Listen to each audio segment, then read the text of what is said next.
சித்தகுரு நித்யானந்தாயை நமः. ஓம் சித்தகுரு நித்யானந்தாயை நமः. ஓம் சித்தகுரு நித்யானந்தாயை நமः. சித்தக்ரியா யூடியூப் சேனலுக்கு உங்களை அன்புடன் வரவேற்கிறேன். இன்னைக்கு பார்க்க போற தகவல் என்ன அப்படின்னு கேட்டா, நம்ம கோவில்களுக்கு, ரொம்ப பழமையான கோவில்களுக்கு போறோம். நம்மளுக்கு தான் எல்லாத்துலேயுமே ஒரு அவசரம். போனோமா, நேர சாமியை பார்த்தோமா, அப்படியே அம்பு மாதிரி வெளியில வந்துடுறது. இந்த பிராகாரம் சுத்துறது, இது அங்க இருக்கிற எல்லா சன்னதியும் பார்க்கணும், அதெல்லாம் எதுவும் கிடையாது. எல்லா பழமையான கோவில்கள்ல பார்த்தீங்கன்னா ஸ்தல விருட்சம் இருக்கும், மரம், ஸ்தல விருட்சம். அது ரொம்ப வயதான மரமா இருக்கும். 1000 வருஷம் மரங்கள்லாம் கூட இருக்கு.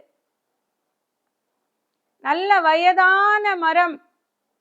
அதுல அவ்வளோ சக்தி இருக்கும். நீங்க ரொம்ப டயர்டா இருக்கும்போது கூட பாருங்க, அந்த மாதிரியான மரத்தை நீங்க கட்டி பிடிச்சிக்கிட்டீங்க அப்படின்னா உங்களுக்கு அவ்வளோ சக்தி கிடைக்கும். அதுல இருந்து நிறைய சக்தி வருது. அதனால ஸ்தல விருட்சத்தை வெறுமை சுத்துறது மட்டும் இல்லை, நீங்க அங்கேயே உட்கார்ந்து கொஞ்சம் தியானம் பண்ணலாம். அதை கட்டி பிடிச்சிக்கலாம். அதை தொடும்போது நிறைய சக்தி உங்களுக்குள்ள பாயுது.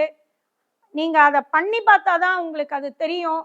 நல்ல சக்தி கிடைக்கும். உங்களுடைய உடல் சோர்வு, மன சோர்வு, உங்களுடைய நிறைய கஷ்டங்கள் எல்லாம் தீரும். ஏன்னா உங்களுக்கு உடனடியாக தெய்வீக சக்தி கிடைக்குது. அதோட ஒரு கனெக்ட் கிடைக்குது. உங்களுக்கு ஆண்டவனோட ஒரு கனெக்ட் கிடைக்குது. பிரபஞ்சத்தோட உங்களுக்கு ஒரு கனெக்ட் கிடைக்குது.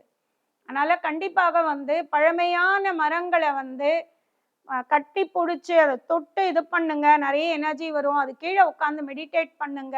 உங்களுக்கு நிறைய நற்பயன்கள் கண்டிப்பாக கிடைக்கும்.